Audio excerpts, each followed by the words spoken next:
What is up, guys? Thank you, camera. Any tier, guild forever, whatever you want to call me. We're going to be reviewing Eromanga episodes 6, 7, and 8. So in these few episodes, we got the main highlight for me anyway for this episodes is that number one, our boy Izumi his harem just got a whole lot bigger. Another girl by the name of Masamura is now entered the fold, and she is what I like to call a crazy fan. You know, as I stated it in my reaction before, she's one of those fans that would go out of their way if they see something when it's kind of like the typical author's problem. Whenever an author does something to a story that other people enjoy reading or watching, and if the fans see something they don't like, they do something like send death threats or ask, be like, "Where do you live, guys? I just want to talk to you. I just want to talk to you." And next thing you know, it's like, if you don't write something good, we having a problem. We're having a real big problem. We need to settle this. So yeah, she is what I like to call a crazy fan. Holy hell, this girl is crazy. And it turns out she also likes Izumi, which, in my opinion, I saw that coming, but I didn't expect it to be this soon. Because she straight up from out the gate, like, confessed to him. Honestly, when I see the situation with Izumi and Masamura, it reminds me of the situation with Kyosuke and Kuroneko. But except, unlike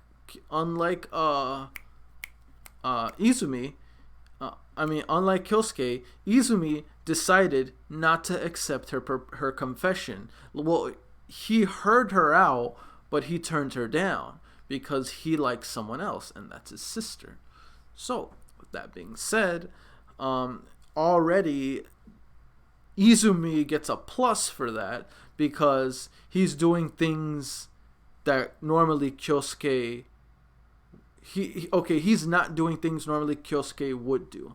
So that's a way to get a separatization for the characters of Oremo and Eromanga Sensei. And I know what you guys are thinking. Yes, I know they're two completely different series, and yes, I know there are some elements that are different, but when you think about it, when it comes to the main core of the series, a lot of it has very strong similarities to Oremo, which is not bad, because overall, I like this anime a lot. It's actually not that bad. It's pretty good.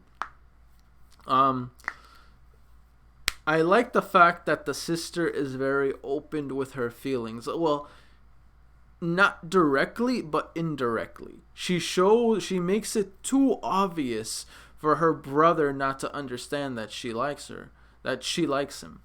And it's apparent throughout every single episode. Either when another girl is trying to get close to him, she's like, you better cut that crap out or we're gonna have a problem.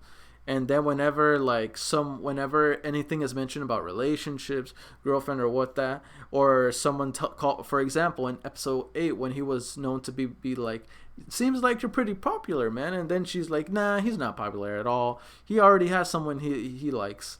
So she was very controlling in that situation. And it's different, but I have to admit I like this approach more because it's a more blunt and open way of expression rather than conservative and honestly damn right annoying compared to Kirino. So it's a huge contrast. It's like when they did Eromanga Sensei, they tried to incorporate elements from Oremo while at the same time doing things that characters that did in. It's like a complete poltergeist, a complete polar opposite of Oremo while keeping certain things core to Oremo. And plus we got some cameos. We got some Sword Art Online cameos, and then we even got cameos from characters of Oremo in this series. So Oremo just crossed over to Eromanga Sensei. So that's pretty cool. We got Kuroneko in this, so that was really nice to see. And I was shocked when I saw the sisters there. I'm like, wait a minute, I've seen those characters before. And then at Pandora's School, I'm like, whoa, nice little cameo sneak there. I like that. That was a nice little throw in they did. I did appreciate that for the most part. Um, and once again, for some of you that are thinking like, might not all of you, but maybe a few, if you're okay with the brother and sister here being together, why were you so hesitant in like Oremo, for example? Because first of all, in Oremo, the brother and the sister are blood related. There's a difference. In Eromanga Sensei, Izumi and Sagari are not related. They're step siblings. They're not blood related siblings. So I don't feel as guilty. Otherwise, yeah, I mean, I still kind of hesitant about it, but for the most part, it doesn't bother me because once again, they're not blood related. But overall, it's starting to get good. I'm wondering where is it gonna lead? Like, oh, I hope the series isn't like your typical normal anime to where like it leaves suggestions that the two characters that are interested in each other romantically have expressed some form of their affections but isn't like too bluntly shown. Like it's kind of under the table shown, which I hate that when I prefer it be clear and to the point. Not that I wouldn't understand it, it's just it'd be better for a satisfying ending when this series, because we finished episode 8. We're like, how many episodes left? Like 4 or 5, give or take.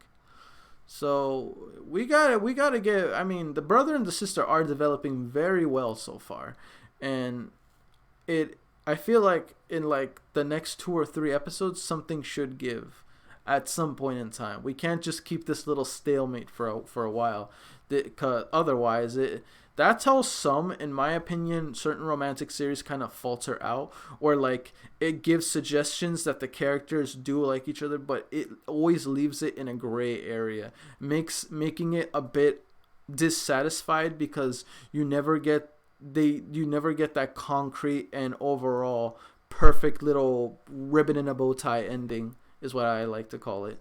So in my opinion, they better not do those kinds of endings. Otherwise, I'm gonna be I wouldn't say extremely pissed, but I wouldn't be as satisfied with it, because Oremo did took the plunge. They made this an incest series and they ended it in an incest way. Like the characters, they kissed and they got married. Well, temporarily. They made a memory of that. So, yeah. Hopefully it doesn't become something, horrible. Anyway, for the most part,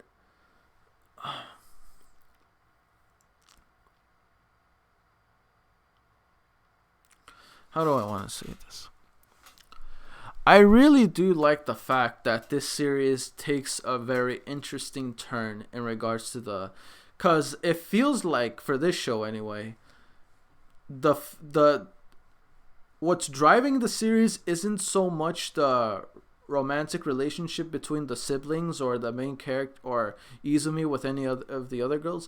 It's more so on the novels, on what pulls them all together, which is becoming an author, making light novels. It's what is tying them all together. And I'm not gonna lie to you, I appreciate that. I actually do.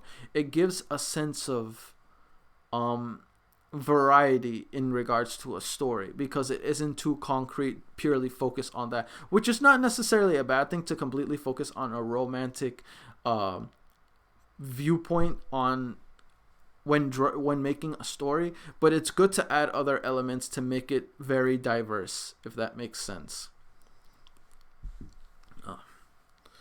Personally, I'm not gonna lie to you, dude. I probably pick, like, this is probably me, but I probably pick either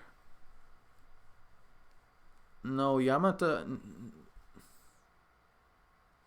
I think I might have to say Yamada, because I mean, assume, like, for Izumi's character, because one, Muramasa, she you know what, but she's crazy. Crazy is not good, bro. It's not. Number 2, Sagari. She looks too much like a child, man. I just can't. I just can't. I mean, you can argue, for argument's sake, Yamada is too, but at least she relates to Izumi. You know, they're both authors. They both want the same thing. Make good sales and stuff like that. Yada yada. Sagari is just a bit too... I mean, I appreciate her for making her... like, you know, her attempts to get her brother to notice her in a romantic way, very appreciative, because that shows that the female isn't exactly being conservative and making it that much more difficult for the main character to get a clue, even though this guy, he's been giving so many straight up situations to where he could have been like, okay, like, I see what's going on, but no, instead he makes stupid replies and makes his situation even that much more difficult, making him literally one of the most dense characters I've seen in a while. Like, this has got to be on one of my high list up there in dense main characters. Oh, even Kyosuke wasn't this dense, but still, like, god damn. Izumi, get a freaking clue, bro. Either he knows or he doesn't. And if he knows, he's trying to, maybe he doesn't want to, maybe he's afraid to enter that kind of relationship with his sister, which I understand. It's frowned upon. So I understand why he's hesitant on that, because, you know, how it would appear. But honestly, if you like your sister, which that sounds very disturbing just saying that, if you like your sister, then look, you're not related by blood, so you shouldn't care. Just, if you both like each other, the feeling is mutual, you want something to happen, then just do it. I'm just saying, at that point, just go for it. But anyway, guys, let's go to the questions. Question 1. Out of all the female characters, all, and when I mean all, not just the main 3, not just Sagari, Masamura, Yamada, also Megumi, the bookstore girl, forgot her name. Hell, I'll even say the editor, but at that point, that's just straight up cougar. I'll stop. The point is, who would you ship least with Izumi, and explain to me why? The comment section below for question 1. Question 2. What is a good question 2? In regards to whether it's light novels, manga, anime, which is your favorite type of genre relating to a story? Once again, whether it's a light novel, manga, or anime, but they have to relate to, you know, anime, manga, novel, light novel slash type of feel. So out of every genre we have, which is your number 1 favorite genre, and explain to me why. Alright then, guys, that's it for me. Don't forget to like, comment, sub if you haven't already. Really motivates me to put more content out there for you guys as my guildmates, and I'll see you guys all in the next video. Peace.